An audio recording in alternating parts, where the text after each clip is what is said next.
Tidak semua orang ditakdirkan untuk terlihat hebat di mata dunia, dan itu seringkali membuat kita merasa kecil tanpa alasan yang jelas.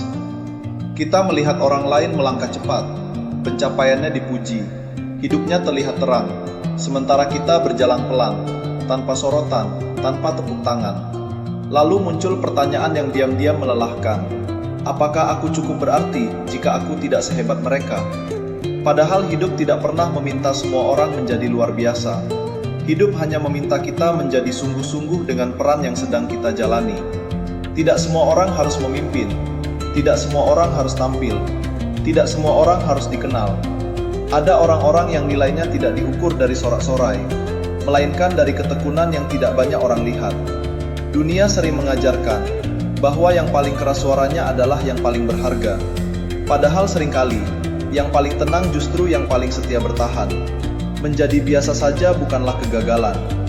Menjadi sederhana bukan berarti hidupmu sia-sia. Ada orang yang bekerja agar keluarganya bisa makan tenang. Ada yang bangun pagi meski hatinya sedang rapuh. Ada yang tetap jujur meski tidak ada yang mengawasi. Dan semua itu tidak pernah masuk berita, tidak pernah viral, tidak pernah dipuji. Namun tanpa mereka, hidup akan kehilangan banyak hal penting. Kita hidup di zaman yang membuat segalanya terasa lomba. Siapa paling cepat? Siapa paling tinggi? Siapa paling terlihat? Tanpa sadar, kita mulai menilai diri sendiri dari hasil orang lain. Jika kamu pernah merasa hidupmu tidak cukup berarti karena terlihat biasa saja, ingatlah satu hal penting ini. Nilai hidupmu tidak ditentukan oleh seberapa keras dunia bertepuk tangan. Nilai hidupmu ditentukan oleh seberapa jujur kamu menjalani hari-harimu.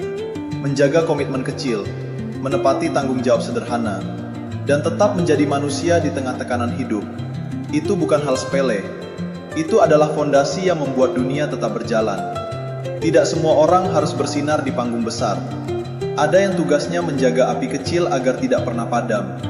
Jika hari ini kamu merasa hidupmu tidak istimewa, mungkin kamu hanya sedang lupa bahwa hidup tidak selalu tentang menjadi hebat. Kadang, hidup hanya tentang tidak menyerah menjadi baik di tengah keadaan yang sulit. Dan itu sudah lebih dari cukup.